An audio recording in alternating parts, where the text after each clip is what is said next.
in the depths of your existential terror, the wisdom to cope with that terror will be found. So, what would you say is at the core of your existential terror? Fear of dying alone? Maybe fear of running out of time before you do this one great thing you are meant to do? Fear of death before the right time comes is at the top of most people's list. Some say it is this fear of death what keeps us from truly living. Some say we should be a little bit more afraid of not truly living and a little bit less afraid of dying.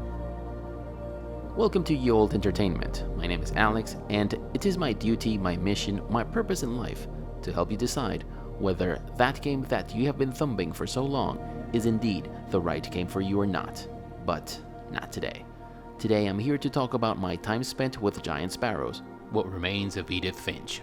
I don't know how much time will elapse before I will be able to say shout out to our sponsors such and such.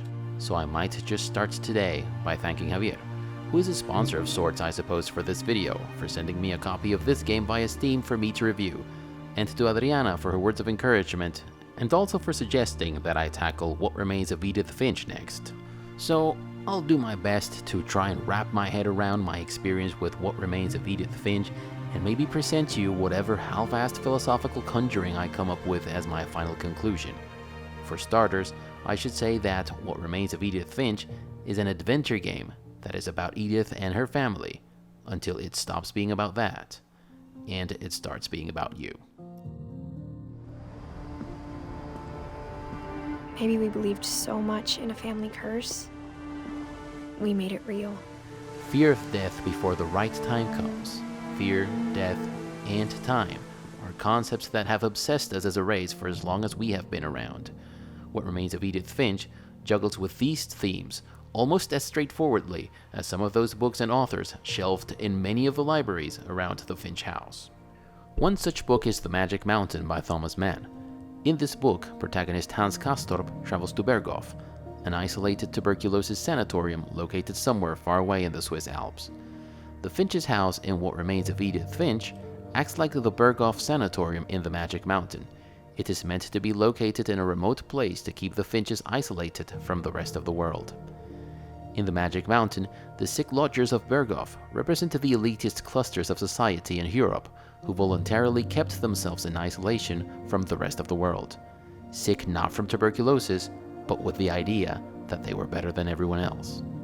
In What Remains of Edith Finch, the Finches were sick with a family curse, a curse that manifested itself in the untimely deaths of every family member. Or so they thought. Isolation in What Remains of Edith Finch represents the family's unsuccessful attempt at escaping the curse. On January 7th, 1937, he set sail with his family and his house, hoping to leave the curse behind. The thing you're afraid of isn't going to end when you leave the house. Accompanying Edith on her journey of discovery, you piece together the puzzle of the family's curse. And if you look a bit into it, you may figure that, while the Finches are convinced that their curse is the untimely death of each family member, in truth, it's the fear we know as existential terror. But now I'm worried the stories themselves might be the problem. A terror that manifests itself in many of the attitudes and some of the actions of some family members like Edith's mom. After Milton disappeared, Mom sealed up all the bedrooms. My children are dead because of your stories! Despite the fact that you're outmatched by, let's call it existential complexity, there's something in you that's far more complex than you know. And if you challenge it, it will respond by growing and developing, and that will not protect you against the existential anxiety. It's not like a shield or a guard that you're hiding behind. It's not a defense. What happens instead is that you actually learn how to deal with it. Edith has a right to know these stories. If only Edith's mom had had a chance to listen to Dr. Peterson. Her obsession with the family curse drove her to be overprotective of her children and, to some extent, to reject the overblown creative and artistic interjections of Grandma Edie. When Edie told people Sven was killed by a dragon, she could also have said he was building a dragon-shaped slide that collapsed. She could have, but she didn't. Edie gave a big interview about a mole man living under the Finch house. My mom was furious. The game is very efficient at delivering the irony that her mother's grandmother, who didn't seem to fear the curse running in the family, died at 93 years old, and in a matter of speaking, died more because of her granddaughter's fears than her own. Grandmother Edie's life was a joyful one. She embellished mundane family stories with unrealistic and fantastical over-the-top twists, made up her own stories, and devoted time to the immortalization of her own family members. Obsessed with the family curse, Dawn, Edith's mother, insisted that at some point they had to leave the house, and that grandmother Edie had to go to a nursing home. That whole last day, Edie just watched us pack and didn't say a word. Until supper, when she raised her glass and said, To our final night together, and all our final nights apart. Grandma, you know what I said about alcohol. Some of your medications are Edith, very I specific. left a present for you in the hallway. Why don't you go open it? The grown-ups have to argue now. I think it's best if Edith and I leave tonight. We'll have the nursing home send a van for you in the morning. Okay? But Grandma Edie wasn't having any of it. The narration implies that Edie purposefully caused a fatal interaction with alcohol and medicine. Grandma Edie lived life in her own terms, and in a way, it was this approach that ultimately made her escape the family curse. She was 93 when she died, and no one lives forever. Like the occupants of Berghoff's sanatorium in the Magic Mountain, every family member had his or her own way of coping with the family curse, whatever variant of existential terror they were subjected to, be it their own or a family member's. Molly became a shapeshifter in her own mind. The fragile girl turned into all manners of predators, hunting and eating weaker prey. Walter escaped into the house basement and barricaded himself in it for 30 years, determined to outlive the threat. Lewis indulged in substance abuse and daydreamed of a world of his own making, a colorful world with interesting characters and fascinating places, a world that bent to his will. Gus became an anarchist poet, one who would stand in defiance of society-imposed rules, or family, rather, imposed rules. The Magic Mountain is a novel about diseases, not merely of individuals, but of large chunks of society as a whole. What Remains of Edith Finch is a story about a curse, but not the curse of untimely death as the Finches believe, but the curse of existential terror. Like Mann placed the theme of polarity between spirit and life in the Magic Mountain, so does Giant Sparrow with What Remains of Edith Finch. Disease is a prerequisite of spiritual growth in the Magic Mountain, every bit as much as the family curse in What Remains of Edith Finch was the obstacle that stood in the way of spiritual growth for the Finches. Larger-than-life forces seem to have lived within the Finches, the spirits of adventure, discovery, freedom, independence, and innovation, and existential terror, their greatest enemy. A character named Settembrini in the Magic Mountain compares the Berghoff Sanatorium to the land of the dead in Homer's Odyssey, which also seems to be a family favorite with the Finches. Settembrini says that Hans Castorp is visiting the sanatorium much the same way Ulysses visited the land of the dead in the Odyssey. Edith's return to the family house feels much like Ulysses' journey to the land of the dead, in which he meets the ghosts, or souls, of the dead who await justice. But like Ulysses watches the shades of fallen comrades, warriors, and even his own mother, so does Edith Finch as she encounters altars made in memory of her family members. These altars allow her to relive each family member's final days. While not the most exciting bit to play, Walter Finch's story is one of my favorites. The night Barbara Finch died, Walter fled into the house's basement and holed up in there for 30 years. Edith was always told that the basement was off limits and that she shouldn't go there. I saw Edie sneak down to the basement once, carrying packages.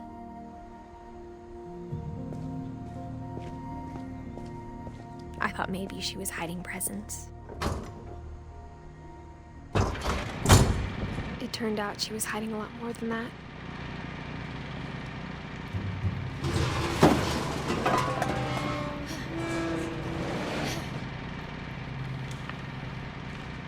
I remember asking Mom once about where Walter had gone.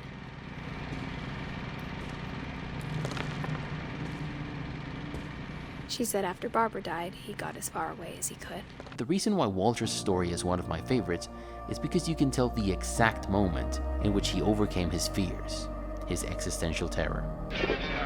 And then one day, everything just stopped. Whatever that thing was, it was gone. Maybe it got tired of waiting. Or maybe I just got tired of being afraid. I'm done waiting. I have to leave, while I still can. Walter had lived his life in fear, truly oppressed by the family curse, until he decided to break the curse. We're up against the ultimate opponent, but it turns out that if we face that opponent, then all sorts of possibilities manifest themselves inside of us, and it isn't clear what the upper limits are to that. Whatever killed Barbara and Molly and Calvin. Maybe this is all a mistake.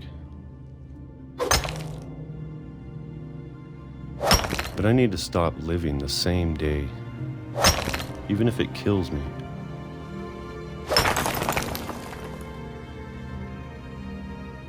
Whatever's out there, I want you to know I'm ready for it. I'm going to appreciate all of it, especially the food. I don't mind if I only have a year left, or a month, or a single week. I'd be happy with one more day. I can already imagine the sun on my face. Walter died less than 1 minute after he left the basement, but his heartfelt last words left no doubt about it. That was the only minute in which he was ever truly alive. And so, Calvin Finch died when he successfully went into a loop while swinging. He died when he was 11, but his life was a life of daring, and daring he died.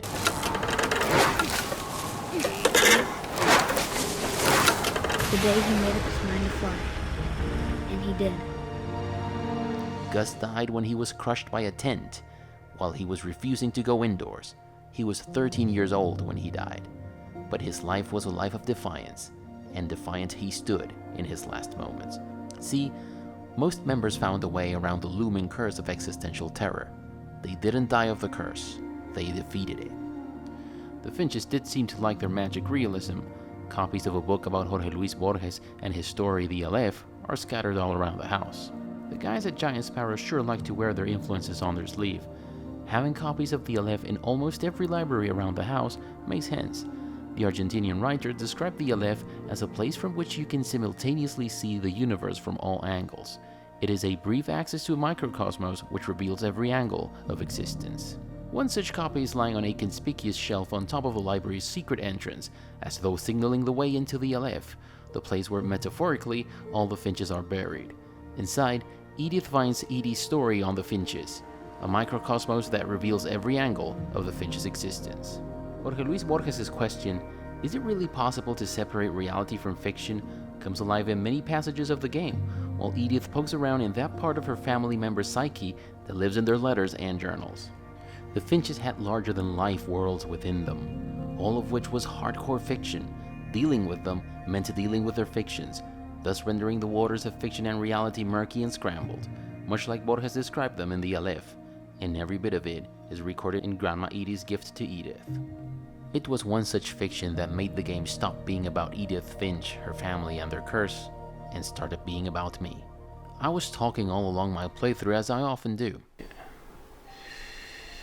Yeah, 1 year old. If you want this court to hear your side of the case. If you do not file your response on time, you may lose the case. No, dude, don't tell me that this has platforming shit to do. Don't tell me that. Don't tell me, I don't like that. I'm not digging this part, man. I thought it was gonna be like some exploration with a cat, but turning into an owl and then a shark, and then I don't see the point of this. Oh. So, nowadays it's RVs and people who live the van life. Back in the day, it was houses on top of boats. Okay, the Magic Mountain. Oh, I have 2 copies of the Magic Mountain. Dude, this is too thin to be the Magic Mountain. but I never expected this one story would leave me speechless. Lewis's story is the story of Sisyphus, in a matter of speaking, the Corinthian king who was punished to endlessly roll the stone to the top of the mountain. Tedious, repetitive, ungratifying, and pointless jobs are often referred to as Sisyphus' punishment. Existential terror once again dictated that Lewis end up chopping fish heads at a cannery for a living. The repetitive nature of his job and substance abuse drove Lewis to drift off in the world of his own making. I felt silent as I played through this part of the game. The characters in Lewis's imaginary world were richer, more interesting, and cared more about him than the real people around him. The adventures to be had were more exciting, and the possibilities were endless compared to his real life trapped within the confines of his own existential terror. Free from this terror in his own world, he became the master of his own destiny. This notion gave him purpose. Adequately enough, you experience Lewis's story through a visual display that shows Lewis's imaginary world on the left and his real world on the right. You're asked to perform Lewis's repetitive task while moving his imaginary avatar through his imaginary world. Eventually, his imaginary world takes over the entire screen as he drifts off completely, losing all grip on reality. My eyes grew cloudy as I played through Lewis's sorry tale, because it is dangerously close to becoming my own story. How long before my fictional world takes over? How long before I lose all grip on reality? Is it worth as a cop-out to my existential terror? It does not escape me that it was Giant Sparrow's plan all along. Thomas Mann also plays this trick on the reader in the Magic Mountain. He insists that the reader becomes part of the experience by responding to the multiple associations he uses to achieve coherence. What Remains of Edith Finch does a far better job of this by putting you in the driver's seat in every passage, from the drug-ridden Lewis to the infant Gregory. Unlike the Magic Mountain, there is no escaping being a part of the experience in What Remains of Edith Finch. So which Finch are you? The carefree Edie, the industrious and adventurous Odin, Milton, the boy who found art as means to set himself free from the curse. There's a Finch for everyone who plays. I reckon it's Giant Sparrow's way to invite you to look back at your own life and reflect upon your own existential terror. Grandma Edie said every Finch who ever lived was buried somewhere in the library. That is of course not to be taken at face value, as there was an actual cemetery where the Finches were buried. This was likely meant to be more like an allegory to their timelessness, not unlike the legend of the Seven Sleepers from Ephesus. The Seven Sleepers from Ephesus were asked to relinquish their Christian beliefs lest they be executed by Decius, but instead of doing as Decius had demanded, they gave all their possessions to the poor and fled to the mountains, where they found a cave in which they could hide. Theseus' men found the young Christians sleeping inside the cave. Theseus ordered his men to seal the cave with giant rocks, leaving the Christians to die inside. Legend says, though, that the youngsters didn't die. They continued to sleep without ever awakening, feeling thirst, hunger, or cold. But a Christian came and wrote their names and their story on the outside of the rock, rendering all of them immortal. Like the Christians in the story, the Finches each, in their own way, found a way to stay true to their spirit. Like the cave in the legend, the library in the Finches' house was sealed by Edith's mother. And like that Christian who came to write his brethren's names on the outside of the cave, Grandma Edie wrote the names and stories of her relatives in the book she would later give as a gift to Edith, elevating them to immortality. Abolished time is a technique sometimes used in film and literature that consists in present, past, and future events coexisting at the same time at a certain point in a narration. When you come to think of it, it seems like a sensible choice for an artist who seeks to emphasize the far-reaching consequences, even across generations, of living within the confines of your own existential terror. For me, the subtle use of abolished time in What Remains of Edith Finch is Giant Sparrow's master narrative stroke in this game. The game starts with a character holding a diary as Edith starts telling her story. The character is on a boat that's navigating an archipelago, a site that very much resembles Somaroy Island in Norway, which is also conveniently called the Island of Abolished Time. The fact that the Finches are originally from Norway makes this setting all the more fitting. It's easy for you as a player to shelf this initial sequence of the person on the boat in some dark corner of your mind, as you're almost immediately walking in the shoes of Edith Finch as she revisits her childhood home.